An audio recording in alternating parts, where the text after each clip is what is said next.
Précis de théologie ascétique et mystique de Tancret, deuxième partie, chapitre 1, la prière des commençants, suite. Conclusion, efficacité de la prière pour la purification de l'âme, page 453. De ce que nous venons de dire, il est facile de conclure combien la prière est utile, nécessaire à la purification de l'âme. Dans la prière adoration, on rend à Dieu les devoirs qui lui sont dus, on admire, on loue, on bénit ses infinies perfections, sa sainteté, sa justice, sa bonté, sa miséricorde. Alors Dieu s'incline vers nous avec amour pour nous pardonner, nous faire concevoir une profonde horreur pour le péché qui l'offense et nous prémunir ainsi contre de nouvelles fautes. Dans la prière méditation, nous acquérons, sous l'influence de la lumière divine et de nos propres réflexions, des convictions profondes sur la malice du péché, ses redoutables effets en cette vie et en l'autre, sur les moyens de le réparer et de l'éviter.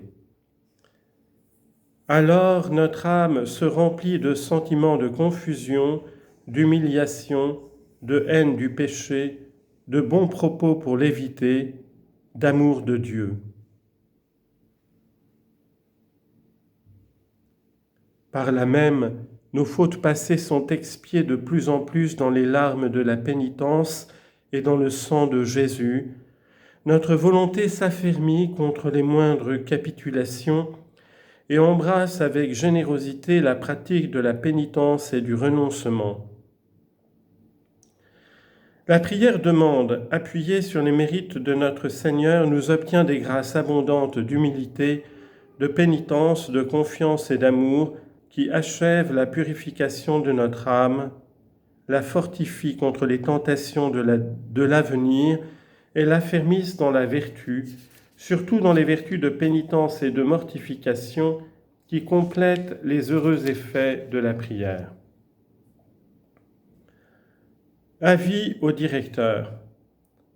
On ne saurait donc trop recommander la méditation à tous ceux qui veulent progresser, et le directeur doit leur en enseigner la pratique le plus tôt possible, se faire rendre compte des difficultés qu'ils y trouvent, les aider à les surmonter, leur montrer comment ils peuvent perfectionner leur méthode et surtout comment ils peuvent s'en servir pour se corriger de leurs défauts, pratiquer les vertus contraires et acquérir peu à peu l'esprit de prière qui, avec la pénitence, transformera leur âme.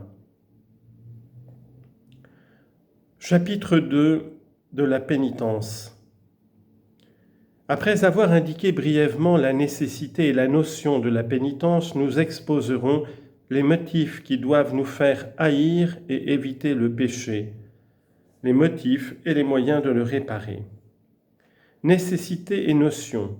Article 1, haine du péché mortel et du péché véniel. Article 2, réparation du péché, motifs et moyens. Nécessité et notion de la pénitence. On y en note, référence à saint Thomas, Tertia Pars, question 85, et Suarez de Penitentia, Biluard, De Penitentia, et la synopsis de théologie morale du père Tancret. De Bossuet, son sermon sur la nécessité de la pénitence, etc. Fin de note. La pénitence est, après la prière, le moyen le plus efficace de purifier l'âme de ses fautes passées et même de la prémunir contre les fautes de l'avenir. Aussi, quand notre Seigneur veut commencer son ministère public, il fait prêcher par son précurseur la nécessité de la pénitence. Faites pénitence car le royaume des cieux est tout proche. Matthieu chapitre 3 verset 2. Il déclare que lui-même est venu pour appeler les pécheurs à la pénitence. non veni vocare justos, sed peccatores ad penitentiam. Luc chapitre 5, verset 32. Si nécessaire est cette vertu que, si nous ne faisons pas pénitence, nous périrons.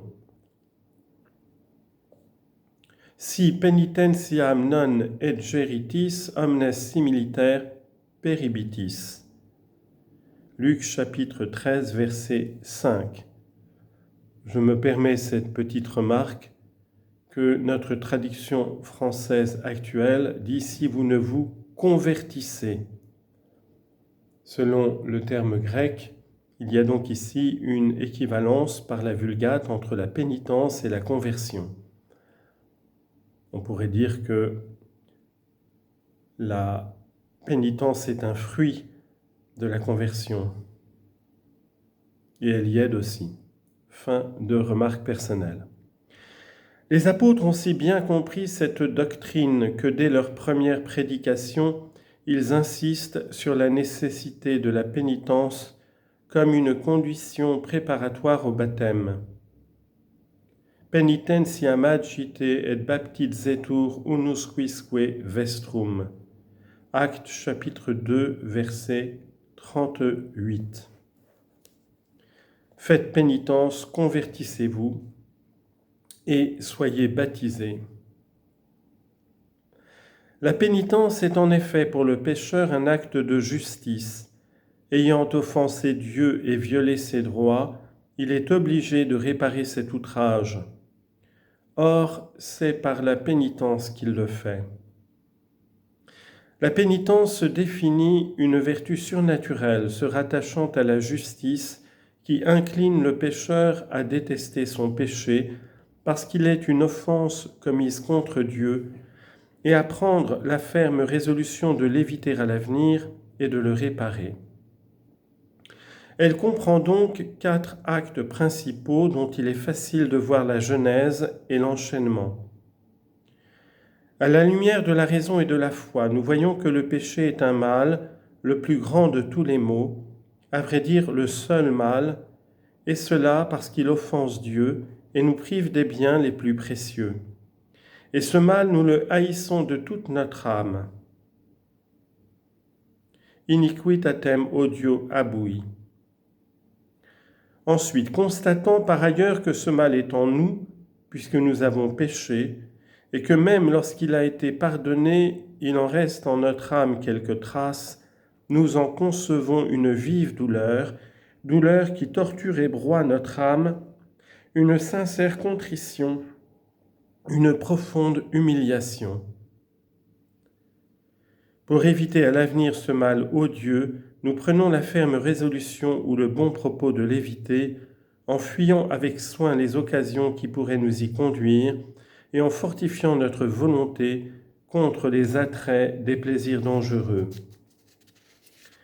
Enfin, comprenant que le péché est une injustice, nous nous déterminons à le réparer, à l'expier par des sentiments et des œuvres de pénitence. Article 1. Motif pour haïr et fuir le péché.